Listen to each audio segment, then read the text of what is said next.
what we've been talking about all day yesterday and today, rising Bharat. We are a nation that is really roaring and raring to go and grow. So much optimism. We had the Prime Minister yesterday express his vision, spell out his vision for India. We had the Foreign Minister this morning, Mr. Jaishankar, talk about India's growing soft power.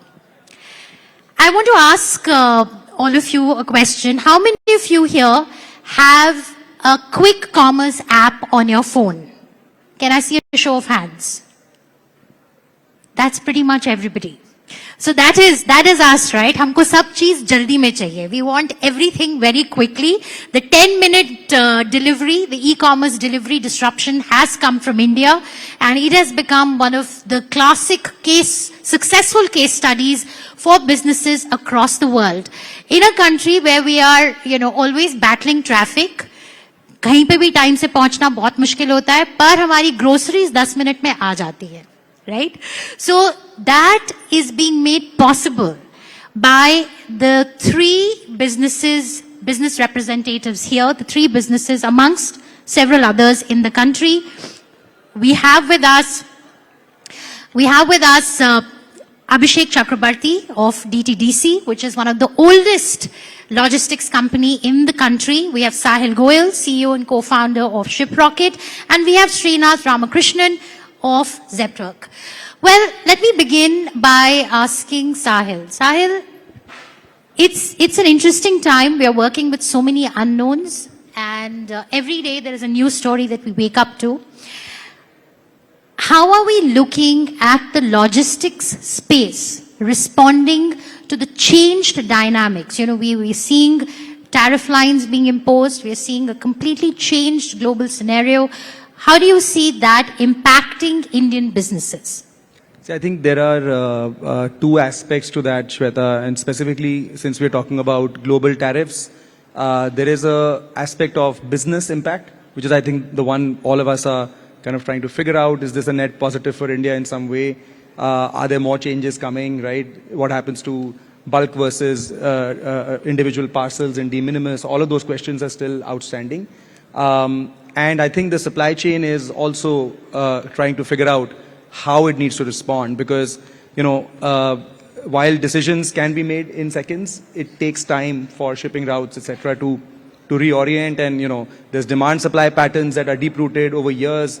All of that stuff is, to be honest, it's massive disruption. But, if the macro win for India here potentially is that there's more trade, from India to the world, then that's worth kind of investing time behind. Srinath, you are in the manufacturing space, contract manufacturing, and currently the hope and the expectation is that with tariff lines going up, specifically for our competitors such as Vietnam and China, we will see a lot of that business moving to India. I want you to take us through the opportunities that you see at this point and the challenges. Yeah, we are living in very interesting times, and the world for the longest time, over the last at least 2 decades, for global manufacturing is concerned, had only one answer, which was largely China, and today, with everything that's happening on tariffs and in general, countries and companies thinking about not putting all their eggs in one basket, the world is looking at definitely solutions outside of China. That's where we as a country have an incredible opportunity. Over the last 30 days, the reciprocal tariffs and all of these conversations, I think, should only accelerate momentum towards more and more countries and companies looking at India as an important option in their global sourcing manufacturing footprint. We have always had incredible potential, but it's time for us also to get more aggressive, invest in capacities, and capture this lion's share of the change that is going to happen over the next 5 to 10 years as far as global manufacturing sourcing is concerned. I love the optimism. Abhishek, you have been in the business for over 3 decades. So the oldest company really on the stage. And you've seen several business cycles, right? How are you viewing this? Because, you know, when there is a tsunami, and we are amidst a tsunami, it leads to a lot of destruction, but also renewal. How are you viewing this? I mean, are you viewing this as an opportunity, or do you think that it will get worse before it gets better? See, I think let's look at a little bit of history to put this into context and see whenever such disruptions happened, what did it mean for India? And I can take us back to 1990, literally when DTDC was born. 1991 is when the opening up of the Indian economy happened. And you know that happened at the back of a crisis. India was at a point where we were literally looking at pretty grim circumstances. The ministers and the leaders at that point in time of the country took India down a path. And we know the globalization world that we see today for India was at some point in time kind of initiated then. You look at 2008-9 when the big financial meltdown happened. Everybody said it's a black swan event. It's going to bring the world crashing. The startup ecosystem that today we celebrate, of which all of us are a part, was pretty much born around the 2008-2009 period. You look at COVID as a crisis. The world was wondering how do we even get out of our homes. The e-commerce and the quick commerce that you referred to would not have been born or would not have got to the point. So my whole perspective here is every time these disruptive moments have come, it's a time for you to seize that opportunity. I think in these last 2.5, 3 decades, we've inadvertently seized the opportunity. I think now at what we've been hearing over the last 2 days, and indeed that's the spirit of the new India that we all represent. We really want to seize these opportunities front and center. Whether that means we got to restructure our supply chains, look at products differently, look at technology and services differently. Indeed, make India a far more attractive place to not only invest, but to buy from, to source from, and also to deliver towards. I think all of that is a mindset, and if that mindset is put in the right way, this is always going to be an opportunity. I call it the spirit of pragmatic optimism. I think it's also the resilience, right? It's our desi resilience. You know, when we talk about the opportunity that this presents for India, we've also undertaken several reforms, right? In the last few years, we've had GST, we've seen so much focus on building roads and highways. Just take us through how have those reforms really helped in your business in logistics? Because Sahil and I were having a chat, and one of the big concerns that were raised by businesses at some point were logistics management. The whole e-commerce revolution has happened because there's someone who's managing logistics, right? So just take us through how is GST, the fact that now there's just this one tax across the country, how has that transformed ease of doing business, or is it still a work in progress and you'd like to see more work being done on that so that you're able to really take this opportunity forward? Abhishek, you want to start? See, I think clearly GST has been a very defining moment in India's history, economically, socially, but definitely if we talk about the logistics space, the fact that one nation, one tax meant that the hitherto borders of our states, which were impediments to movement of material and people and goods and services, once that got lifted, I think the speed at which we were able to move materials and the cost at which we were able to move materials has significantly improved. Earlier, every business, every brand had to maintain a totally different strategy for their warehousing, for their logistics, for their inventory. In every single state, at times even at a district level, you had to have piling up of inventories, which meant unnecessary cost and quality concerns were coming up as well. All of that has improved massively. The fact that India... Can you share some numbers with us on how much, for instance, in terms of the time taken, how much... I think on an average, if you take a combination of GST as well as the way in which the infrastructure on our road transportation has improved, a Delhi to Mumbai, which is the biggest and most important corridor between any two cities in India, which would average on a ground transportation would have taken you anything between 2.5 to 3 days to do transit, even in 2015 or 2016. In just a few months' time, we're going to confidently say that in 12 to 15 hours' time, you will be able to leave from a warehouse in the outskirt of NCR and reach Bhiwandi, outskirt of Mumbai. And that means you can have possibly next day services now being made possible on ground transportation, for which only air was the only choice. Now look at what that means for volumes, look at what that means for cost. I think it's phenomenal, and it's going to happen. It's not wishful thinking anymore. It's happening as we speak. Fantastic. Did your father ever think that this is something that, he'll see as he built the business? See, I think he was very bullish about one thing. If India needs to grow, India needs to have Indians solving the logistical problems of India. It won't happen from any foreign entities coming in and setting up shop. And that's the larger theme I'd like to leave people with. Indians will solve Indian problems in a very Indian way.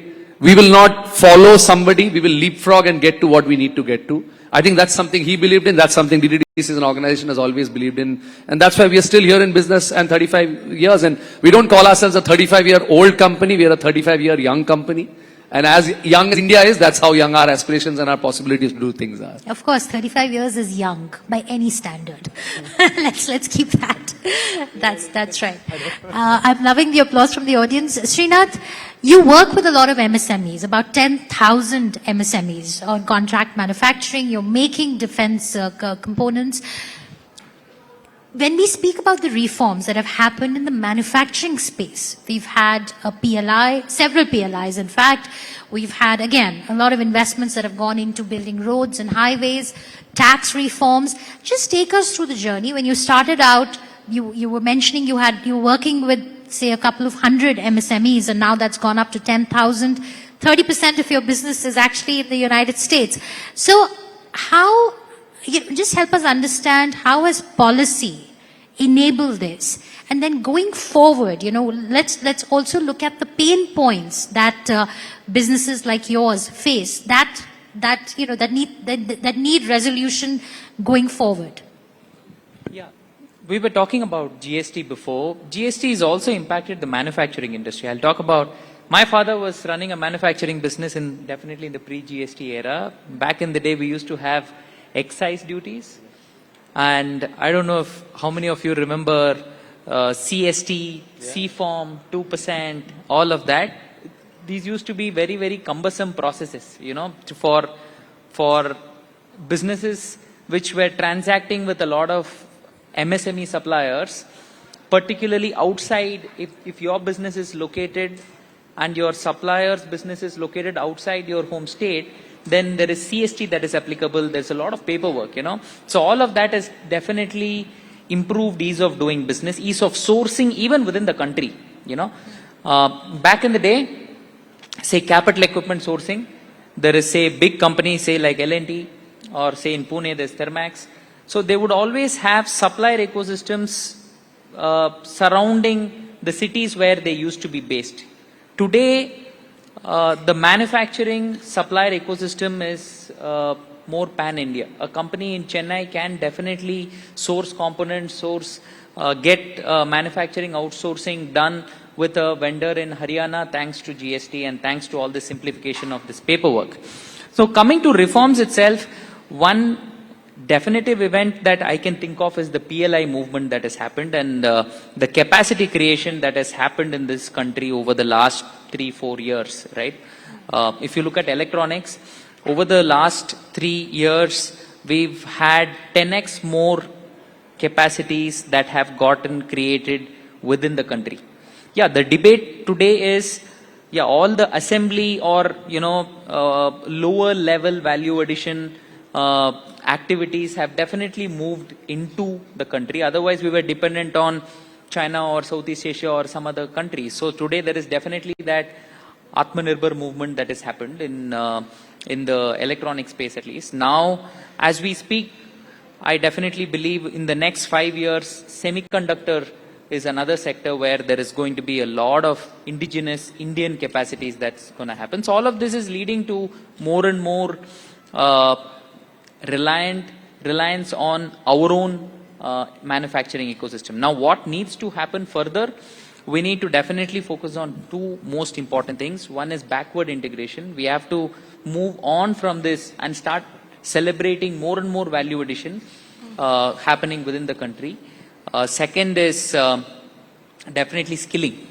I think, so we are going to capture all this market share from other countries and move all this market share to India, and there is more manufacturing activity that is going to definitely happen in India. But for us to move up the value ladder, we need to focus on skilling. And it is not just the government's problem, it is industry's problem. And this is where industry and government needs to come together and create en masse skilling opportunities. Otherwise, this is going to be an important risk that is going to challenge the manufacturing ecosystem today. Let's also talk about, Sahil, the fact that we still have, what is referred to as regulatory cholesterol.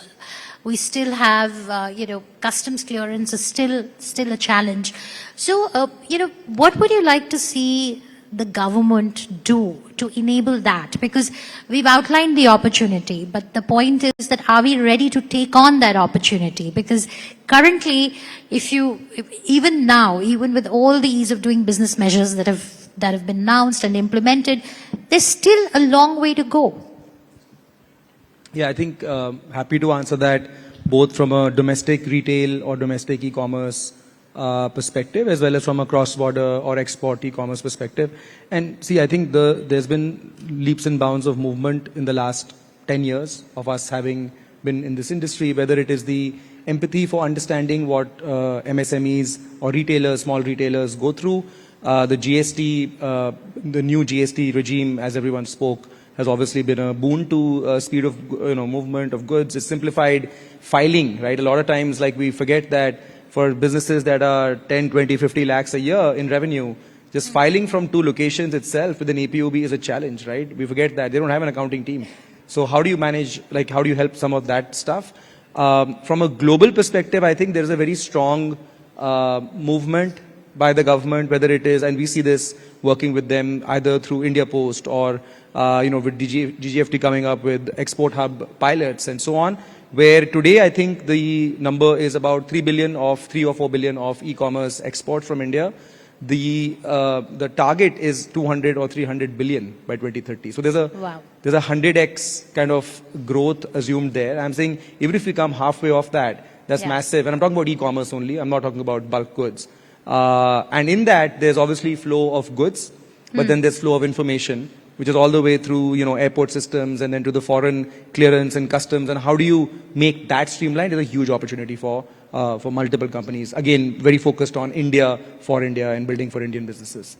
We are almost out of time, but very quickly I want to ask you, Sahil, there's been talk about an IPO for Shiprocket, and currently looking at what we are seeing in the equity markets, are the plans still on? See, I think I've said this before as well. We are planning to be a IPO-ready company and have been for about 18 months. And we think that it brings in a lot of discipline, governance, measurability, kind of long-term thinking, alignment from team members, investors, and all of that stuff. And that's been happening for a while.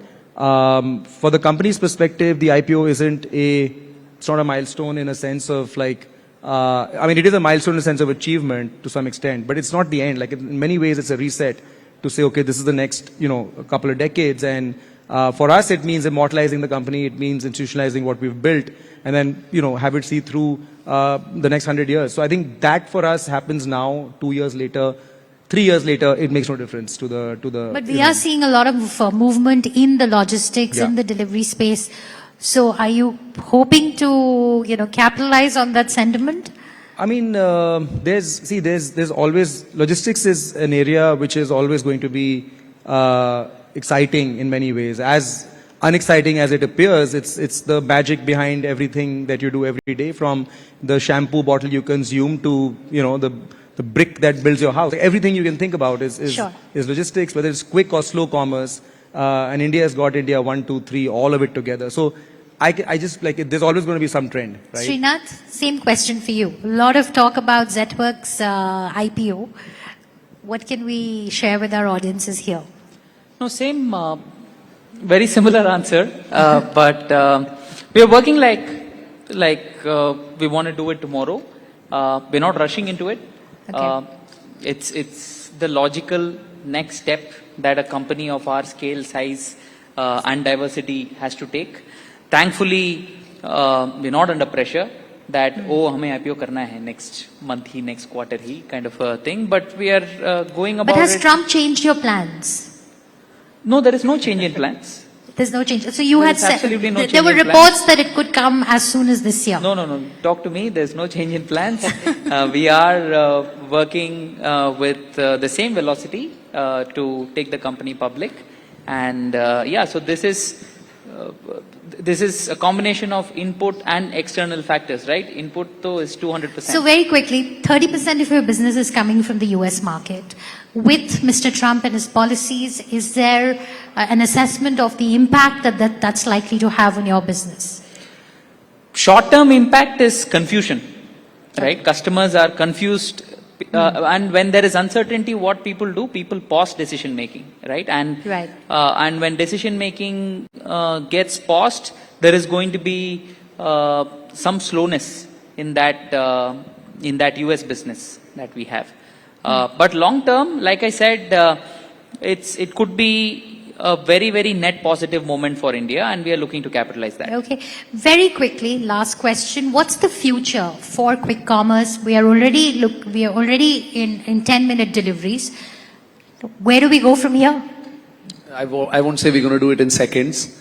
But what I would do like to highlight is that there's a whole space over there. What quick commerce has opened up for all of us is the thinking that we can get products faster, closer to the consumers. Not only everything needs to get delivered in 3 days, 5 days, but I think there's a beautiful space that's going to emerge, which I like to call as rapid commerce, where people can get many other products which do not need to get delivered at 10 minutes, but can be delivered in 2 hours, 4 hours, same day, but at a cost, at a price point at which it is good for the seller. But we're already talking about iPhones also in quick commerce. We've already crossed many product categories. Yeah, but I think it's an iPhone which sells at a significant price point, which is going to be much more costlier, hopefully, because of these tariffs. But we're talking about a whole basket of products that's out there. And also for those brands and businesses to be able to get it in the hands of consumers, not only fast, but also sustainably. And I think that's Rising Bharat. It's got to be fast, but it's also got to be sustainable. And that's what is the future. All right. Thank you so much. Rising Bharat will not only be fast, but also sustainable. And I think that's a very positive note to end this conversation with. A big thank you to all our panelists for joining us. Really the backbone of the India manufacturing story. The representatives of that industry are right here with you. Many thanks. Thank you so much.